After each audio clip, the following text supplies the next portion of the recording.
Good evening, ladies and gentlemen. How very nice to see so many of you here, although I can't in fact see you, but I can tell there are quite a lot of you. I'm just going to make sure, as I extricate this crib sheet, that I say the right thing about these very eminent guests that I have with me on the stage, because it would be terrible if I got anything wrong. Particularly, I have to start with the fact they're both called Simon. So that's going to be confusing, but one of them will be, I think, well known to most of you, is, of course, Simon Russell Beale, who was last seen on this stage, I think. I don't think we've been on it since, Simon, have you? In the role of King Lear, of which more later. And then on my immediate left is Simon Lovestone, who is, and I am going to read this out because I might very well get it wrong, is Professor of Translational Neuroscience and Dementia Research at the University of Oxford's Department of Psychiatry and visiting professor in old age psychiatry at King's College London's Institute of Psychiatry. So my guess is what he doesn't know about old age probably ain't worth knowing. So that's very good, because that's what we're here to talk about. Because you may have noticed, possibly, that Shakespeare is having a little bit of a moment this week. And the National Theatre is joining in a number of ways, but one of them is that today and tomorrow there are 3 platforms which are looking specifically at Shakespeare and a particular issue or topic. And the first of these is Shakespeare and old age, which we're here to discuss today. However, what we're going to start with is a little bit of a memory jog about what Shakespeare is, and indeed who King Lear is, because Simon is going to start by giving us one of the great speeches of Lear's. And once that's done, we will then launch into some discussion about what might be going on in this speech. Just to give you the environment of the speech, it's "O reason not the need," which I'm sure a lot of you will know, and he's addressing his daughters. And the reason why I chose this, because they said, would you do a bit, firstly I can vaguely remember it, and, and secondly, it has a lot of components in it about what I suspect we'll be talking about. O reason not the need. Our basest beggars are in the poorest things superfluous. Allow not nature more than nature needs. Man's life is cheap as beasts. Thou art a lady, if only to go warm were gorgeous. Why nature needs not what thou gorgeous wearest, which scarcely keeps thee warm, but for true need. You heavens, give me that patience I need. You see me here, you gods, a poor old man, as full of grief as age, wretched in both. If it be you that stir these daughters' hearts against their father, fool me not so much to bear it tamely. Touch me with noble anger, and let not women's weapons, water drops, stain my man's cheeks. No, you unnatural hags, I will have such revenges on you both, that all the world shall... I will do such things, what they are yet I know not, but they shall be the terrors of the earth. And you think I'll weep? No, I'll not weep. I have full cause of weeping, but this heart shall break into 100,000 flaws, or ere I'll weep. Oh, fool, I shall go mad. There we go.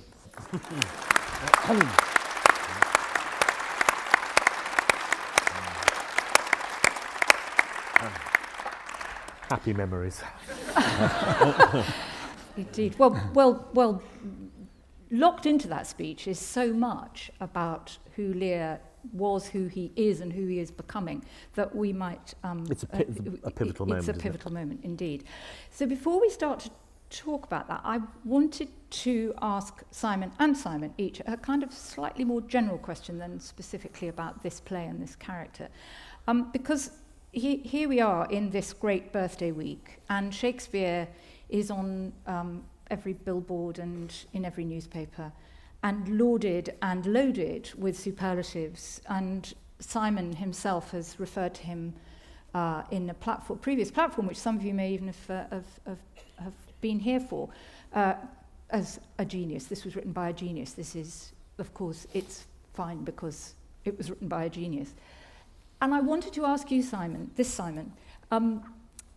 what is it about Shakespeare? You've played so many of his roles. What is it that makes him worthy of these superlatives for you as a performer? Well, I've been asked this a lot, of course, over the last few weeks, and it's very difficult to define. And there are various things to say. Firstly, he's not always good, and I know I hate saying that, but it is just worth remembering that he's not consistently perfect. But when he's good, my God, he's the best. And for an actor, he's certainly, as Tom Stoppard once said to me, he exercises all your muscles. And he does, intellectual muscles, emotional muscles, physical muscles. And what he's good at is the really, really, really big things, isn't he? He's good at death and love and age and anger and fear and grief and all the big things. But also there's a little addendum to that. I would like to say he's also good at the really, really tiny things. I was reading Richard II recently, and just to sort of remind myself what it was about. And there's an amazing moment when a man is told about the death of his sister while talking to his niece. And about a page later he goes, "Oh, let's go, sister." Sorry, niece. And it's a completely insignificant moment, except for the fact that's exactly what human beings do. And the plays are full of that. And I was saying before we started, there's a scene in Lear where he wakes up and sees Cordelia for the first time. And there's a piece of observational writing about what it's like to visit. A lot of you will have heard me say this, about what it's like to visit an older relative ill in hospital. It cannot be bettered. It cannot be bettered. Down to the fact that the scene ends with a daughter saying to her old, ill father, "Would you like to go for a walk?" And him going, "Yeah, okay." I mean, that's genius, I think. Right, that's genius. Okay, well, and Lear, I think we could probably all agree, is one of the biggest, because it contains so many of those very grand emotions, but also, as you've already said, so much tiny, focused detail. Simon, because we've constructed this platform as being about Lear and Shakespeare and old age, I wanted to ask you about old age in general. I spend most of my working life amongst people who are, if they aren't old, they're certainly getting close to it, me included. And I observe that whereas infancy, for example, is fairly predictable if you leave out the bits of pathology around the edges, but broadly speaking, we know what to expect of the development of an infant. Old age is very, very unpredictable and variable. And I wondered whether you could just talk a little bit about partly perhaps why that is, but also just about what that means for us as human beings. Yes, and it is unpredictable, and I think it's unpredictable in slightly different ways and for different reasons, and I think in some ways Shakespeare picks up on that. So it's unpredictable because of pathology. This is a difficult time for the body. It's coming towards the end of its life and it begins to decay, and how people cope with that, both biologically and psychologically, is very different. But it's also a time of changing relationship to the world. It's a time when you go from the peak of your powers, which I think is about 55 and a little bit. Oh, good. Oh dear. To a certain decline. But what's interesting is how that decline is one of a societal decline. So your role in society is changing, and your role in some ways is declining, but in other ways it can be growing. So in many societies, more so in others than in ours, but also to a degree in ours, the elder is a respected person. And in fact, I can't remember now whether it's Goneril or Regan says this to him at some point in the play, old, wise, venerable. That's how you should be. And that is, of course, how we want all of our elders to be. We want them to be old, we want them to be wise, we want them to be venerable. And if there is a problem with the young, we want the elders to be silent. And that is where there is a tension, I think. Indeed. Well, Simon, You're not old. You don't I'm fall... 55. You don't fall... Well, I couldn't think have chosen a better we've age. just established that that is at the peak of your powers. So that's wonderful. When you came to approach playing Lear, there are references in the text to his age, quite specific references to his age, rather than just the fact that he's old, which I think you excised, if I'm right, from the playing text. The reference to him being 80. Yes. Yeah. So when you thought about how old he actually was and what difference being that old made, what conclusions did you come to? And now looking back on it, I think I probably would have been quite happy to keep the 80 in, actually, funnily enough, but because I never thought of him as anything but in his very last years. Because that's not always, Lear isn't always played in that way. No, at least by the end, I suppose. Yeah. I mean, it's that double think process that Shakespeare does, isn't it? That at the beginning he could be 65, and at the end he could be, in a couple of weeks, 90. You know, I don't think, actually, looking back of it, that it would have worried me to be called 80 by the end. And I certainly was very conscious of doing a very rapid physical decay, so that it became, because I watched a friend of mine get smaller and smaller. I don't know with this particular feature of growing old, but getting smaller and smaller, physically smaller and smaller and smaller. The first scene, which we talked about very briefly before we came on, which I know you want to talk about, the first scene, I would say he's at the height of his powers, probably. Yeah. And so therefore I would say 55. 55, yeah, As it were. psychologically. Yes. So it's a big metaphorical journey, or non-realistic journey. Well, I know that the two of you might want to disagree a bit about what has actually or is actually happening to Lear in the course of the play. But then there was a point, presumably, when you came to the view that he was ill, that something was happening. I mean, I've to never him. done this before, and Simon, I know, would, and many people did, find it rather dubious that I found a specific pathological state to base my performance on. But I'd never done this before. I just thought, coming back to the idea of tiny observational writing, that this was a writer who'd seen somebody go through a type of dementia, whatever dementia that was. And my nephew, who was training to be a doctor, and I've said this story before, looked on the internet and found an essay by a psychiatrist, I think it was, who said, I think Lear's suffering from Lewy body, and it was a useful tool. When later a radio program asked me to come and talk about Alzheimer's and dementia on national radio, I said, I am not in the position to do that. I've done an hour's research on this, and I'm using it I'm using it to represent something on stage. The other thing is that Shakespeare's not there to produce a case history exactly. And another friend of mine, who was a psychoanalyst actually, so beg his pardon, said, of course, he seems to be sane at the end. I mean, that's a debatable point anyway, but you can play him as not demented at the end. Yeah. Well, So- you found this very specific kind of dementia Lewy that body, served yeah. your purposes, which It actually... had things in, like, and I think I'm right, Simon, that it had things like a tendency to hallucinate. I think I'm right. Yeah, no, absolutely. Well, And perhaps you could tell yeah. us what it is that Simon was talking about, and also I think you have a slightly different view. So perhaps we well, could. it's a nuanced, different view. So the disease that Simon's referring to, your nephew found on the internet, it's a wonderful thing, isn't it? Was dementia. He's with now qualified, I have to say. was dementia with Lewy bodies. And one of the things that I found interesting reading, because there's a big psychiatric literature about Lear, which I've read now. One of the things that I find interesting reading that, which is slightly, I think, shameful for my profession, is that for years, I mean, this goes back to the 1840s, there is just an assumption that Lear is senile.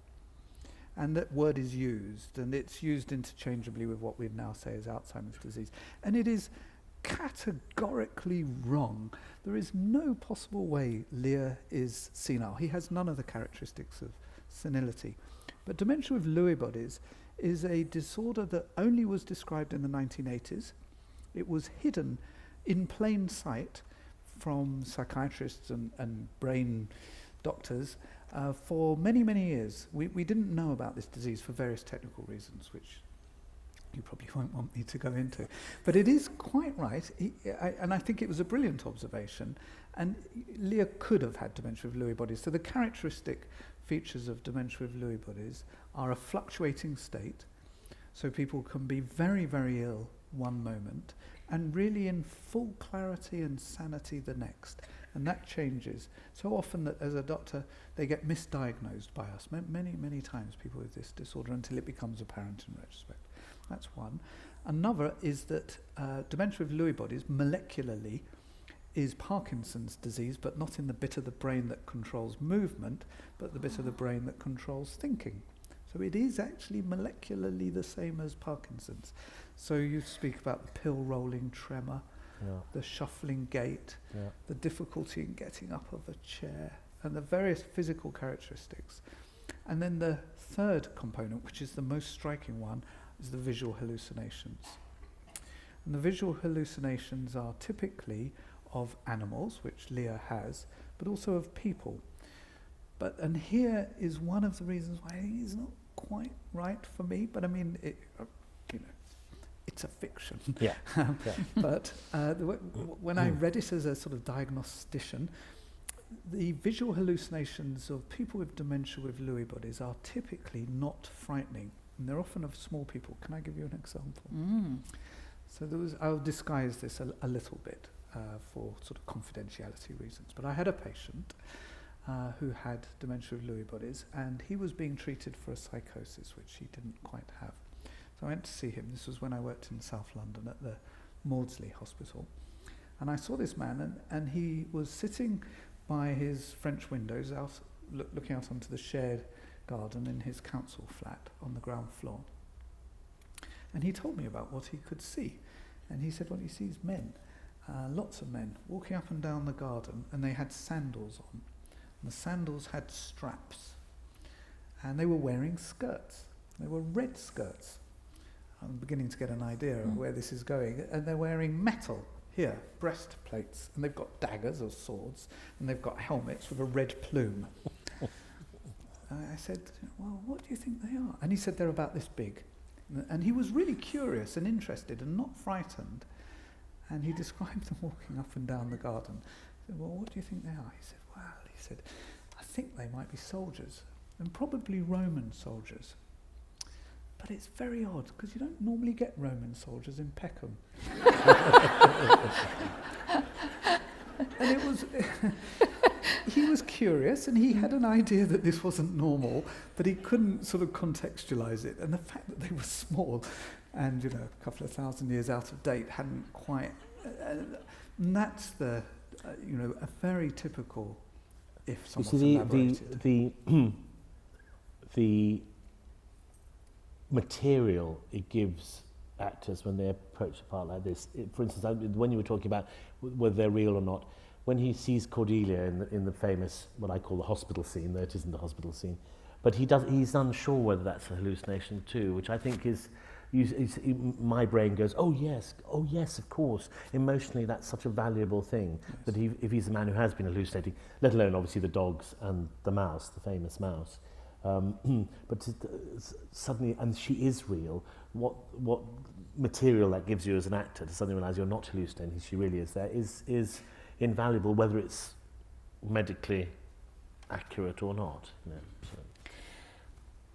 Can we go back to the first scene? Because, Simon, I wanted to ask you about the progress of whatever form of dementia we could, roughly speaking, agree that Lear probably might have been suffering from. In this respect, that at the start of the play, he does something very strange, which clearly takes everybody by surprise. And at the beginning of the play, people are saying, is he really going to do this? what's happened? Has he gone bonkers?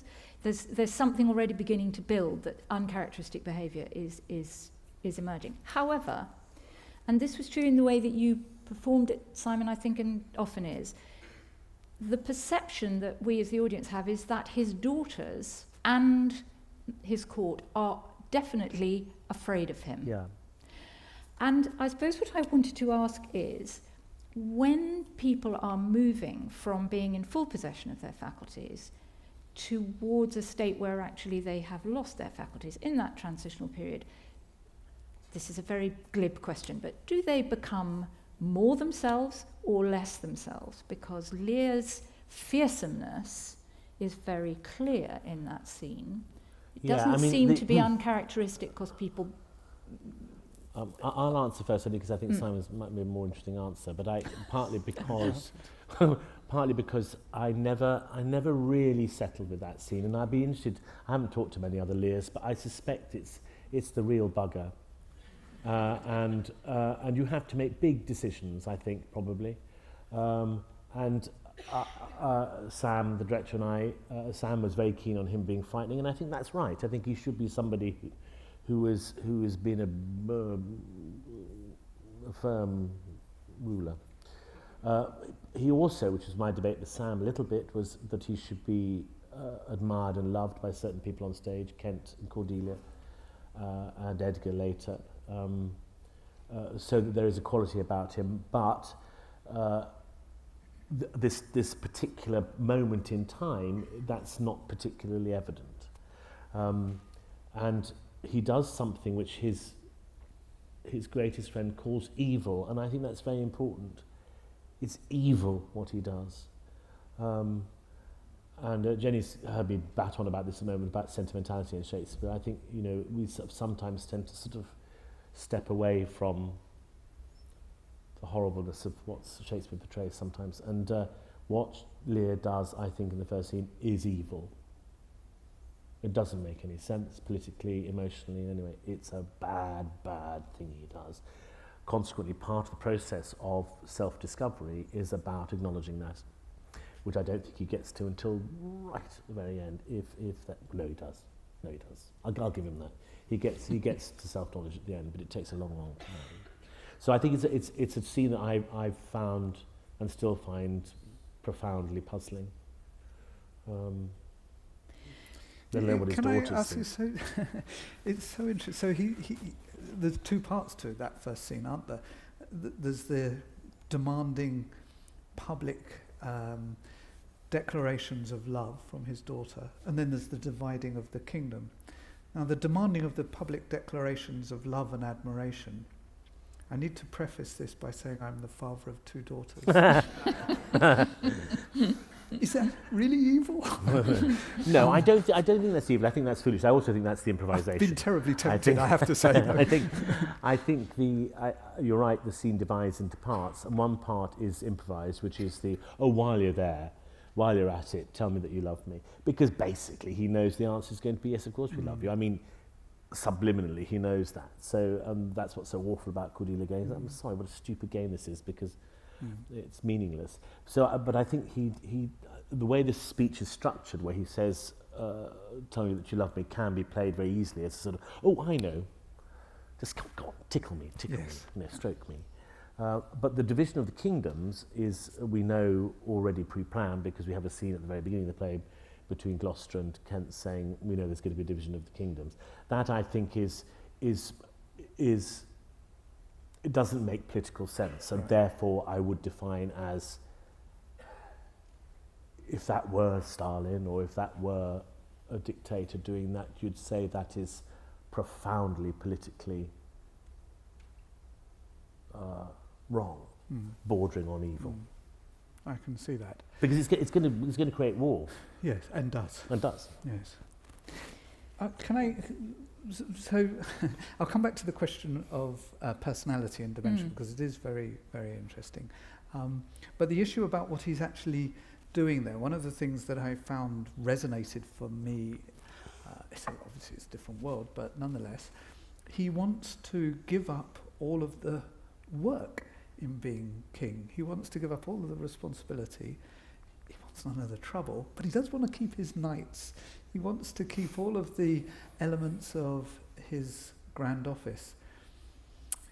Now, I need to preface what I'm about to say, just in case this gets videoed or something, by saying I'm not referring, of course, to any of my colleagues who wouldn't do this in any possible way. However, there does something happen as academics get to be about 60, 65.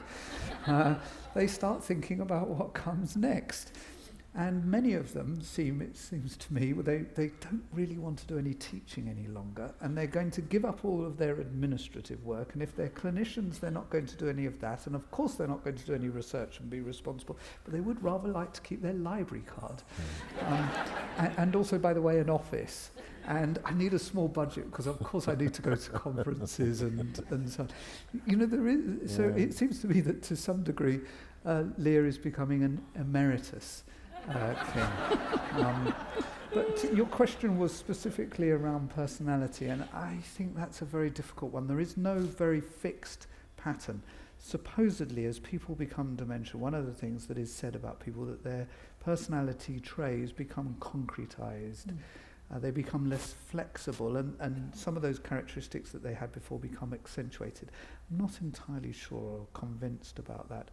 And what relatives will say to you is, and this is predominantly Alzheimer's disease because it's the commonest of dementias, but what relatives will say, it's very, very moving when you hear this, and they will use this word, it is a living bereavement. Your loved one is there, you're looking after them, the body is there, the mind and the personality is gone. The person has passed away. And that is the most tragic of things. Can I ask about the this is in relation to the first scene and to do with the personality, about the moment when you think you might go mad, because of course the one first big hit of the play in Lear's journey is that moment when he goes, "Oh, let me not be mad, not mad, sweet heaven, keep me in temper, let me not be mad." I mean, it's that one moment when you think, when the whole earth opens up, and so he must have some awareness that might be where he's going, in which case, of course, as you all know, you could play that first scene in a rather wise way of saying this is a man who knows he's losing his powers and is dividing it up as best he can. What about that stage when it's awful? The mind, I mean... No, it is awful for people, and one of the very first things to go as if people, let's assume he does have dementia, as the dementia progresses, one of the very first things to go is that insight or ability to recognize. But in the preceding years, when you know your faculties are going, that is extraordinarily difficult for anybody to live with. What we now know, and this is a really interesting time for science right now, because what we now know is that for Alzheimer's disease and dementia with Lewy bodies, the molecular pathology in the brain starts 10 to 20 years before the disease onset. So this is bad news for you and me. We come back to those mid-50s years. But that is when the pathology starts. So you live for 10 to 20 years. It's not being missed by doctors. It's not that we can't pick it up. It's just, it's causing those symptoms, but the person themselves begins to get an inkling that their faculties are going. Speaking as a scientist and a doctor, that gives us some opportunities, and we're now beginning to do clinical trials of drugs that we want to give to people in that period to prevent the actual dementia from manifesting, which would be a preventative strategy. But of course, Lear had none of that. He just would have had to recognize that his faculties, his ability, are beginning to go. And one of the first things to go, which you pick up in this, and I must admit I just hadn't realized, but it's brilliantly done, is a loss of language. And you become less articulate, you can't finish sentences. It's called nominal dysphasia. And people will find that their partners begin to fill in the sentences for them. My wife's in the audience, there's a warning there. It begins to happen, and it's very painful. In that particular speech, because you said you didn't pick it up when you were reading it, that it could be read as a tumble. I will have such revenges on you both that all the world shall. I will do such things, what they are yet I know not, but they shall be the terrors of the earth. It could be a tumble of that there's too much information he wants to get out. But I just remember in the rehearsal when Sam said, just stop, and your whole brain has emptied. And it is a terrifying thing to actually act, is that moment. And you said, take as long as you like to get the words back. The other reason why I chose that speech is, and I don't know whether this is linked with, is he has this thing about not crying right through the play. So it's again this, it's Shakespeare in the little things, is that you suddenly locate something as an actor in rehearsal and you think, my God, I've mentioned not crying so often. And he does cry. Oh no, that's right, she cries, Cordelia. Anyway, crying is very, very important, and that thing is, I will not cry, I will not cry, I will not cry. And he is obviously crying, it seems to me. So whether that emotional fragility is part of it as well, I don't know. Yes, well, that would bring me on to what for me as a psychiatrist, when I look at Lear, I'm making a differential diagnosis, we would say, between two diseases. Dementia with Lewy bodies is perfectly plausible. But what I would have thought there's some evidence for is that he has bipolar disorder, and specifically a bipolar disorder that fluctuates very rapidly. It does happen in old age. It's called rapid cycling disorder, or rapid cycling affective disorder. And I think that there are many parts of Lear that would be compatible with that. Particularly, we were talking about earlier the punning of the word association, the piece where he sees a mouse and he says something like peace, this piece of toasted cheese. Yes, and he's playing on the word peace, and that is exactly what people in stages of mania do. When he comes back on at the end with the crown of weeds, that is very, very typical of somebody in a manic state. That just suddenly reminded me, while I've got it in my head, that first entrance when he comes on with this is a textual bit of anarchiness, but when he comes on with the flowers on his head, he shouts off, or shouts to somebody, no, they cannot touch me for coining. And there's another version which is, no, they cannot touch me for crying. And I thought, I'm going to cheat here and go for the, well, it's not a cheat, I'm going to go for the other option. They cannot touch me for crying, they can't punish me for crying. And at that stage, a very important moment for me, at that stage he's allowing himself to cry, and he won't be punished for it. I just wanted to touch on the fact that this is not Shakespeare's only portrait of old age, and that, of course, he wrote another world-famous little vignette describing the progress of human development from infancy to old age. And at the end, the last two bits, which say, the sixth age is somebody who's lost power, as it were, and the seventh age is somebody who's lost their powers. They are gone in just the way that you describe. You also said, Simon, that this is a very important moment for science. You also said to us earlier that so it was when Shakespeare was writing. And I just wondered if between you might touch on Shakespeare's wider view of old age and medicine as it appears in the plays. I saw, mine's less detailed.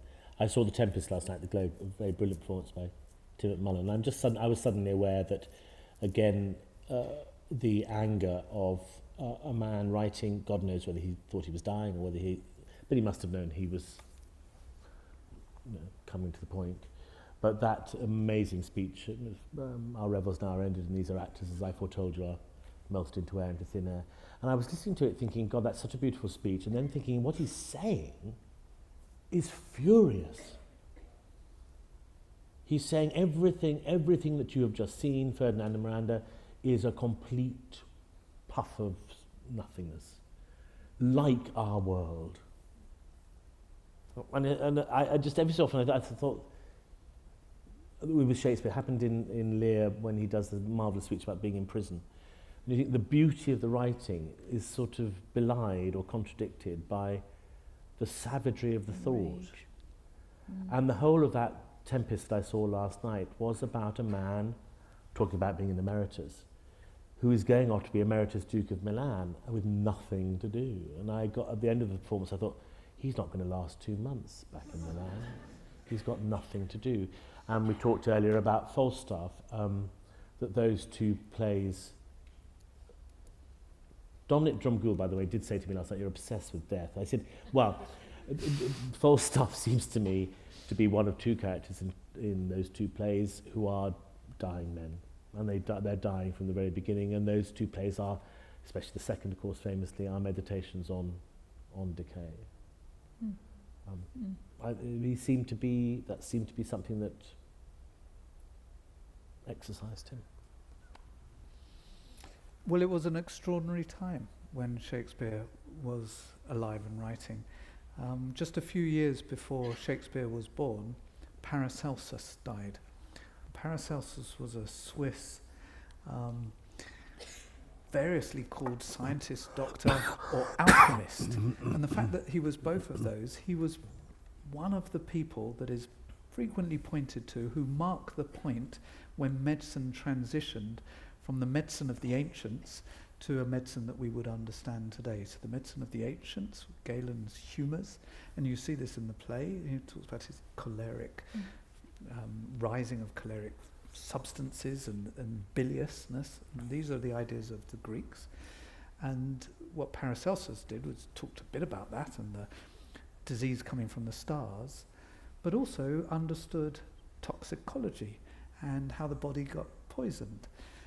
That was immediately before Shakespeare was born, but an almost exact contemporary of Shakespeare was William Harvey, who was the first real scientific medic who described the circulation of blood through the body. So it must have been an extraordinary time to be thinking about the body. But of course it wasn't an absolute transition. And one of the passages that I'm really interested in Lear, where you can see some of the ancient view of medicine, but actually, I think, to the shame of medicine, transitions through to today. And that's the piece where Lear, again, it's one of the pieces where he's got some insight into losing his mind, and he's fearful, and he mentions hysterica passio. And he feels it rising. He says, "Get down, hysterica passio." Now, hysterica passio is a syndrome that came from the ancient Greeks, and it's the wandering womb syndrome. Now, nobody really knows what they actually thought. I don't believe that people were stupid, but I think so. I think they were talking metaphorically rather than physically. But nonetheless, it's the idea that things down there are affecting your sensibilities and the way you're feeling. And it was predominantly a disease of women, of course, but not exclusively. And Shakespeare is really fearful not only of losing his mind, but losing it in a very feminine way. Yes. And of course he's been emasculated by his daughters. Through we not so much to touch me, let not women's weapons water drops. Exactly. And I think that Shakespeare's really making a very deliberate ploy here. Now, I think the thing that is shameful to the medical profession is that idea that this is a woman's disorder actually hasn't entirely gone away. So moving to the turn of the 20th century, 19th to the 20th century, Charcot, working in the Salpêtrière, was the first to really point out how hysteria wasn't wandering womb, some sort of physical problem, but was a problem of the mind. And he did these demonstrations with young women, they were almost always young women, where he would induce a hysterical state. And Freud was one of the members of that audience. So much, and that idea that these are somehow feminine disorders or somehow the disorders of the weak, and they haven't entirely gone away. So we moved from hysterica passio to neuroses to hysteria, and even when I was training, there was still a sense that these kind of disorders, if they affected a male, it was a little bit feminizing, or you were maybe not as strong as you ought to be. There was a little sense of moral fiber that had been lost, and that is a deeply misogynist, sexist, and just wrong view about the state of the mind, but it is one that we can see transitioning from the ancients through Shakespeare And would to account nearly for, today. possibly for some, if not all, of the stigma that attaches to Very much so. mental disorder now. Very much Still now. Very much so. And we've got Lady Macbeth, of course. Yeah.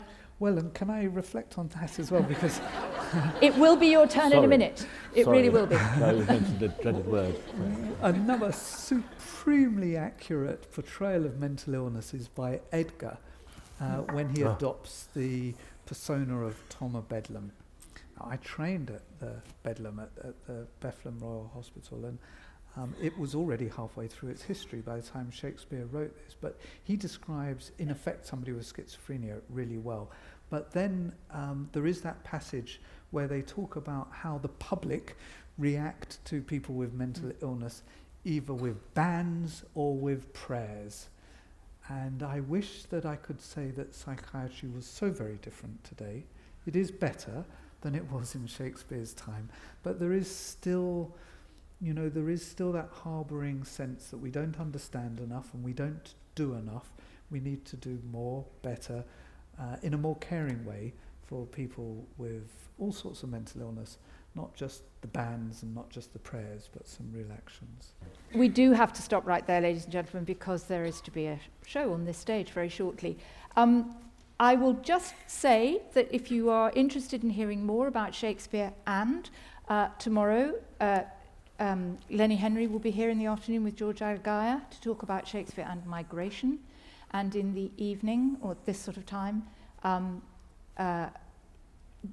Claire Higgins and Julie Meyerson, the novelist, will be here to talk about Shakespeare and family. So I hope some of you will be there for those. Meantime, can I thank you very much for being here, and can I ask you to thank both Simons for a really, really interesting conversation.